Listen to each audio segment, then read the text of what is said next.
This is the Twins POSTCAST, your instant game reaction for the Minnesota Twins. Part of the Locked On Podcast Network, your team every day. The offense awakes from its slumber tonight. Double-digit runs as Taj Bradley as well. He takes care of business on the mound defensively. Twins win game one in Washington versus the Nationals, 10-3. That's your final. They jump back to 16-20 now on the year. What's going on back in the lab? Back at it. Another Twins postcast, all part of the Locked On Podcast Network. Thanks for making this the number one sports podcast network. Sweet Lou Hennessy, give him a follow on X, at Sweet Lou MN, Twins expert, MLB expert. Also after this, got to go check out our guy CJ Baumgartner over on the Locked On Twins show as well. He's got your 30-minute daily dose. He's breaking down everything Twins related. Luke Inman, at Luke_Spinman. Lots to get into here, Lou. Biggest turning point, biggest X factor, game MVP, plus what we'll be talking about tomorrow. But, just off the top, Twins trying to build any momentum possible here, actually trying to build a winning streak for once after Sunday's victory over Toronto. They split that series 2-2. Taj Bradley was on the mound. He was super sharp once again, man. More on him later, but 6 innings, 8 Ks, just 2 earned runs. But we don't get to say this a lot on this show. Tonight was all about the offense, the big sticks, right? Double-digit runs off 9 hits, 5 different players with an RBI tonight. 7 of 9 batters had at least 1 hit. And watch out, because the Twins have now won 2. They've won 2 in a row, Lou. What were your big takeaways from this one, big picture-wise, before we get into the nitty-gritty? Dare I say the vibes are good? I mean, I'm knocking on wood furiously here. They got that summer sausage back out, or what's going on in that clubhouse? Yeah, exactly. Man? No, they've been getting some good news. Minnesota sports have been getting some good news, Luke. I mean, 2 straight days with some good injury news on star players. We'll talk about that more of that later, but yeah. I don't know where you're hiding your lucky horseshoe, but keep it in there for right now, my man. That is some good news. Good vibes, like you said. The bats came alive today. Taj Bradley did his thing, even after tumultuous kind of start to the game. Things were looking very, very good for the Minnesota Twins early on this week here. Yeah, no doubt about it. Let's get into before we get into the biggest turning point. I just want to touch on Byron Buxton here yes. and a couple individual players. I know we're supposed to keep it game-centric. I do want an update on Joe Ryan as well, but Byron Buxton, dude, just on an absolute tear. Guys like this, when they're on a tear, they tend to get glossed over, especially when your team's been struggling, right? You can get lost in the sauce a little bit nationally, right? But 11th home run tonight. 3 more RBIs. First hit, by the way, with runners in scoring position this year, which is kind of wild. Now 1 for 21 on the year in that category. But just talk to me about the Buck Truck, man, the damage he's been doing on the plate and what he's meant for this team. Oh, man, it is going full throttle right now. And like you said, sometimes the national media does not pay attention to a star player on a struggling team. But to their credit, they gave him the player of the week last week after he had 5 home runs in 7 games, continued it on in the first game of this week. So Byron Buxton, that Buck Truck is going full steam ahead. And thank goodness, because he is must-see TV when he is going right. And things have been going very, very right for the last 8-9 games for Byron. You mentioned before we hopped on some new information, some new news about Joe Ryan as well. What can you share with us? Yeah, so as everyone probably saw over the weekend on Sunday, Joe Ryan came out of his start with some elbow soreness.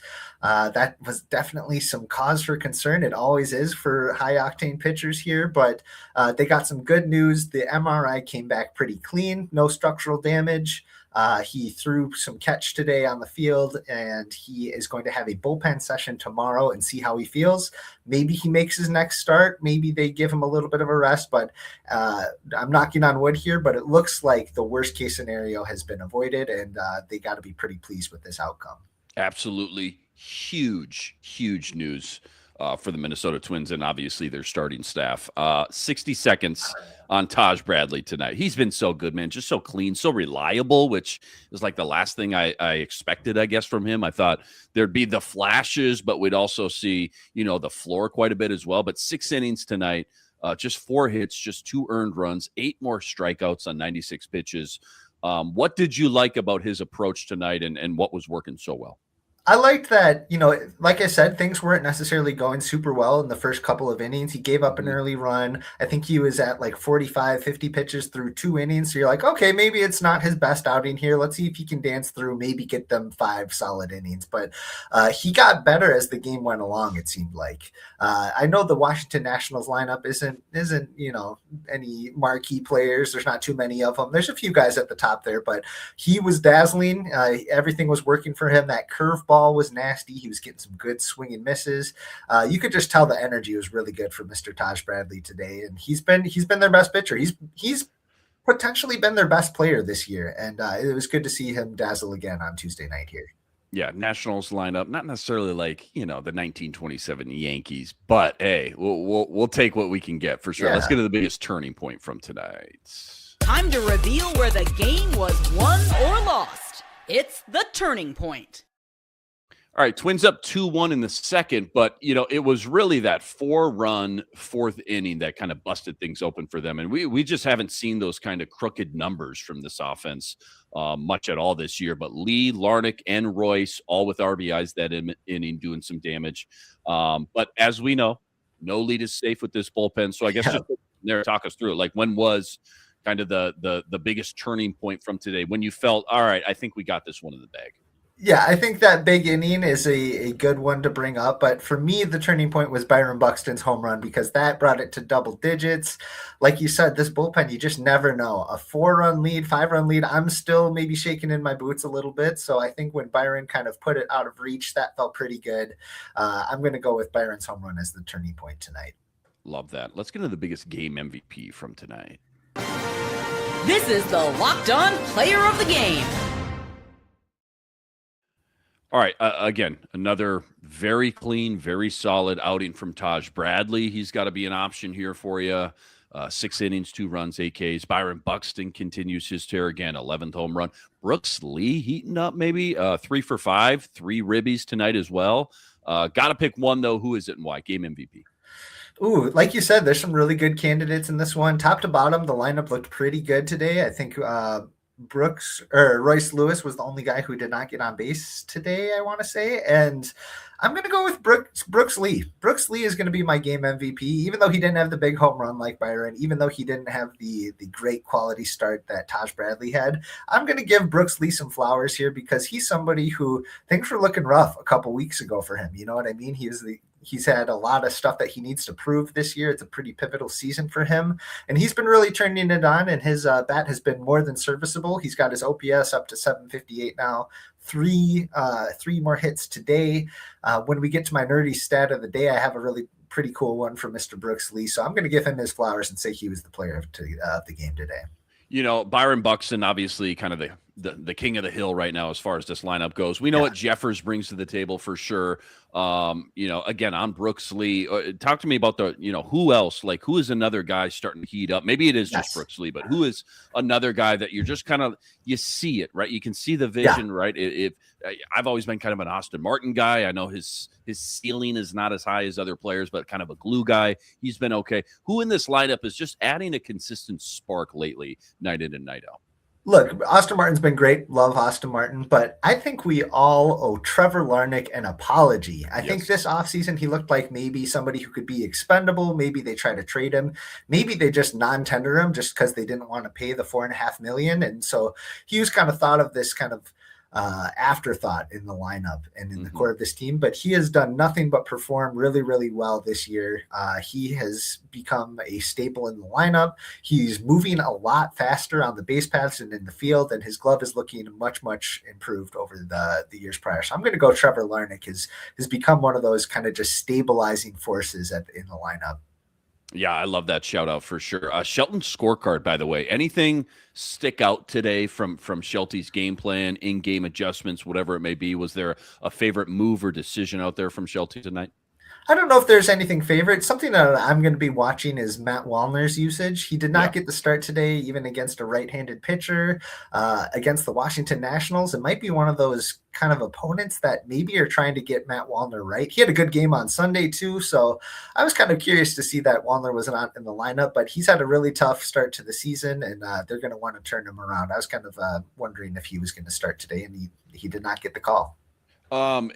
Schulte's obviously tinkered with these lineups as most managers do on a night-to-night basis, pending the matchups, etc. Yeah. But what did you think was noteworthy, or what did you like about the lineup outside of the fact that they just put up 11 runs, right? Yeah, I'm okay with the manager not necessarily having a set in stone lineup every single night that this guy's going to bat third, this guy's going to bat cleanup. I like that they kind of mix it up a little bit, especially with who's going well. We're seeing Royce Lewis in the 9-hole right now, and he has got something to prove. But you know what? We said the same thing about Brooks Lee a few weeks ago, and he's slowly kind of graduating. We've seen him bat in the 2-hole a few times. Tonight he's back down to 8, but like I said, I'm really okay with the manager shuffling those kind of things around. Don't go anywhere. Plenty more deep dive. Biggest X factor, nerdy stat of the day, plus what we'll be talking about tomorrow. That's all coming up right after this. This episode brought to us by Rocket Money. You ever go check your bank account and go, where'd my money go? Dining out, online shopping, entertainment, so easy to lose track. That's where Rocket Money comes in. It's not just another budgeting app. It's a complete financial command center. You can track all your accounts, your investments, your spending. It's all in one place. So you stop just managing your money and instead you start building some wealth. Take control of your finances with Rocket Money. Let Rocket Money help you reach your financial goals faster. Join at rocketmoney.com/lockedon. That's rocketmoney.com/lockedon. This episode also brought to us by Robinhood. What if sports were traded like markets? Now you can put your sports IQ to work in real time with Robinhood prediction markets. You can buy or sell your positions live in real time all game long. So it's people moving the action, and when the momentum shifts, you can finally shift with it. You're no longer just a spectator now. Play by play, you decide every play with Robinhood, now available across the U.S. Download the Robinhood app now to begin. All right, Lou, let's get to the biggest X factor from today. It's time to reveal who made the biggest under-the-radar impact with today's X Factor. All right, you went with Brooks Lee for the game MVP. Couple different options on the table. I feel like you could go here in a pretty smooth victory tonight. But who was the biggest X factor in your eyes that really helped kind of swing this thing in the right direction for the Twins? Because I gave Brooks Lee the game MVP, I'm going to give the guy who hit in front of him the kind of under the radar X factor. Luke Keeschel was on base. He had 3 walks and 1 hit, so he was on base 4 times. Brooks Lee doesn't have 3 RBIs without Luke Keeschel hitting in front of him. And Luke Keeschel is another one of those guys who's had kind of a tough start to the season. He's starting to turn things on, and I like that he's finding ways to get on base even when the bat isn't necessarily clicking yet. You know what I mean? Maybe his timing's not there.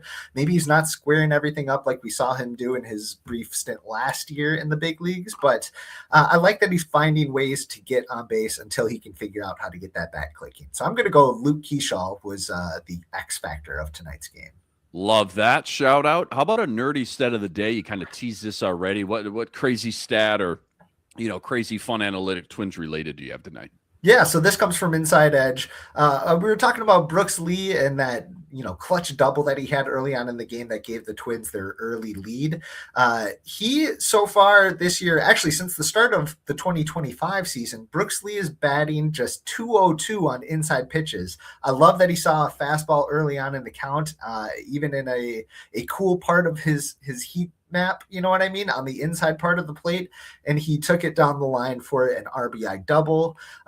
So his .202 batting average on inside pitches, that's 4th lowest in the American League. And I was looking at some of the other names on that list. Byron Buxton is on that list. The worst player, the worst batting average on inside pitches is the big dumper, Cal Raleigh, who was 2nd in MVP last year. And it's just one of those funny things where it's, you see a stat like that and you're like, ooh, that's not very pretty. And then you look at some of the other names in that conversation, you're like, maybe it's not so bad after all. Maybe not so bad.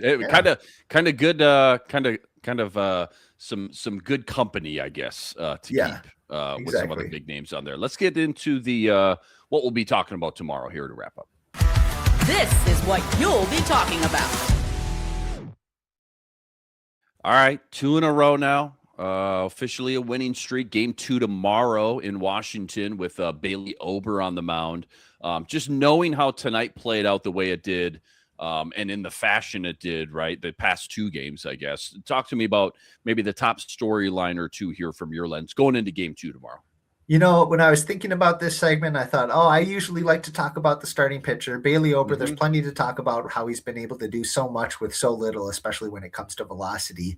But at this point, man, it's hard not to take your eyes off of Byron Buxton. I mean, we are seeing something just incredible from this player, from the franchise player, the guy who backs his team night in and night out. I'm going to be keeping my eyes on Byron Buxton, of course, in a hitter's ballpark against Miles Michaelis, who is not necessarily Randy Johnson out there. So I'm going to be looking for Byron Buxton to extend his streak here. Great stuff, man, per usual. Offense finally wakes up a little bit versus the Nationals in game one, 11-3. That's your final today. Back to 16-20 now on the year, 4 games below 500. Go check out all Sweet Lou's work on X at Sweet Lou MN. Also check his work out over at Zone Coverage MN as well.